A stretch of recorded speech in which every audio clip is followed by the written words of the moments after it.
Bahagi man ng Pasko, handaan at bigay ng regalo, hindi raw dito nasusukat ang tunay na diwa ng Pasko. Paalala ng Simbahang Katoliko sa gitna ng mga selebrasyon, hindi raw dapat kalimutan ang pagtulong sa kapwa at paggunita sa kapanganakan ni Jesus. May report si Sherry Ann Torres. Sunod-sunod man ang misa sa Minor Basilica of the Black Nazarene sa Quiapo, Maynila, siksikan pa rin ang mga nagsisimba ngayong araw ng Pasko. Gaya na lang na magkasintahang sina Dani at Gigi na hindi raw nakakalimot magsimba sa Quiapo lalo na tuwing Pasko. Sana tumagal kami panghabang buhay. Wish ko lang po maging healthy kami ng buong pamilya namin at saka magkakasama kami na buo.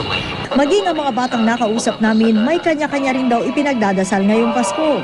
Sana maging maayos yung mundo. Magpapakabait na po ako. Sa Luneta, dagsari ng mga namamasyal. Karamihan, pamilya-pamilyang dumayo rito para mag-picnic, maglaro o kaya'y magpahinga. Ang ilan nakausap namin, may kanya-kanya rin daw kahilingan.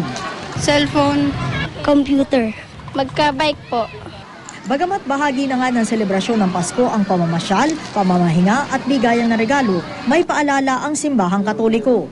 Anumang paraan mo gustong ipagdiwang ang Pasko, dapat pa rin tandaan kung ano talaga ang kahulugan na okasyong ito, lalo na sa mga Katoliko.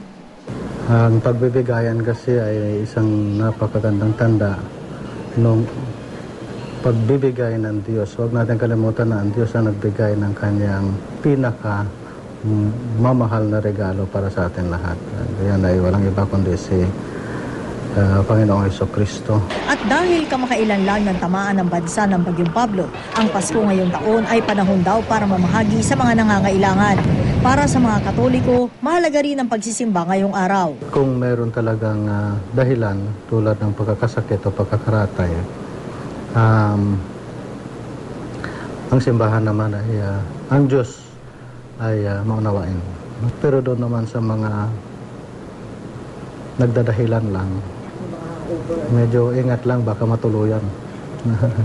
Lunod ka man sa material na bagay ngayong Pasko, mahigpit ang paalala ng Simbahang Katoliko. Ang material na bagay na tinatanggap mo ngayon, naluluma, nabubulok, nasisira.